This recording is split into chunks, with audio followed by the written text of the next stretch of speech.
പത്തനംതിട്ട പന്തളത്ത് ബസ്സുകൾ കൂട്ടിയിടിച്ച അപകടം. ടൂറിസ്റ്റ് ബസ്സും സ്വകാര്യ ബസ്സും ഇടിച്ചാണ് അപകടമുണ്ടായത്. ബസിന്റെ മുൻഭാഗം വെട്ടിപ്പൊളിച്ചാണ് യാത്രക്കാരെ രക്ഷിച്ചത്. അപകടത്തെ തുടർന്ന് MC റോഡ് വഴിയുള്ള ഗതാഗതം നിലച്ച മട്ടാണ്. കൂടുതൽ വിവരങ്ങളുമായി നന്ദുഷ ചേരുന്നു. നന്ദുഷ, വലിയ അപകടമാണോ? ഇന്ന് രാവിലെ 7:30 കൂടിയാണ് പന്തളം ജംഗ്ഷനിൽ ബസ്സുകൾ കൂട്ടിയിടിച്ച് അപകടം ഉണ്ടാകുന്നത്. ആറ്റിങ്ങൽ നിന്നും ഊട്ടിക്ക് പോയ ഏതാണ്ട് 49 പേരടങ്ങുന്ന സംഘം സഞ്ചരിച്ചിരുന്ന ടൂറിസ്റ്റ് ബസ്സും പന്തളം സ്റ്റാൻഡിൽ നിന്നും മെയിൻ റോഡിലേക്ക് ഇറങ്ങുകയായിരുന്നു സ്വകാര്യ ബസ്സും തമ്മിലാണ് കൂട്ടിയിടിച്ചത്. ഏതായാലും യാത്രക്കാർക്കാർക്കും കാര്യമായ പരിക്കേറ്റിട്ടില്ല എന്നാണ് മനസ്സിലാക്കുന്നത്.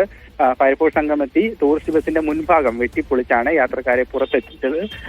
ഏറെ നേരം ഈ രണ്ട് ബസ്സുകളും കൂട്ടിയിടിച്ചുണ്ടായ അപകടത്തെ തുടർന്ന് ഏറെ നേരം MC റോഡിൽ ഗതാഗതം സ്തംഭിച്ചു എന്നുള്ള ഒരു പ്രശ്നമുണ്ടായിരുന്നു. പിന്നീട് പോലീസും നാട്ടുകാരും ചേർന്ന് ഈ റിക്കവറി വാൻ ഉപയോഗിച്ച് രണ്ട് ബസ്സുകളും റോഡ് സൈഡിലേക്ക് മാറ്റി ഗതാഗതം പുനഃസ്ഥാപിക്കുകയും ചെയ്തു. നിഷാദ്. ശരി.